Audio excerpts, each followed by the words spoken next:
Yo, what's going on, guys? It's Zeus here, and today I'm going to be showing you a way you can find up-and-coming meme coins before they pop off. Now, this is a really simple and quick method, so this video shouldn't be too long. If you enjoy, be sure to drop a like. Starting off with our first step, you're going to want to go to trends.google.com. Now, once you're here, you can check out some of the most recent topics, and for example, we're going to try Project Bluebeam started 5 days ago, right? We're going to take that over to deckscreener.com. This is a site that I use to track meme coins.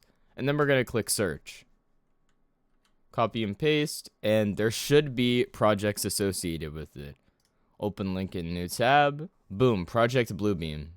And if you take a look at their website, they are in fact based on the provocative theory that suggests advanced holographic technology and psychological manipulation could be used to simulate a fake alien invasion or religious event. Either way, a simple way to find up-and-coming meme coins is to simply just take topics from Google's trends and then check them out on Deck Screener, and there's a pretty good chance you'll be able to get into some projects early. The project was started on the 13th of December, I believe. Started around December 9th. So it's not an old project. You could have gotten into this super duper early, and you could probably still get in. I would maybe recommend getting in on Project Bluebeam. It doesn't seem to be at a bad place to actually buy in. But yeah, I hope this video was helpful to you guys. If you want more ways to find meme coins, be sure to drop a sub, and have an absolutely amazing day.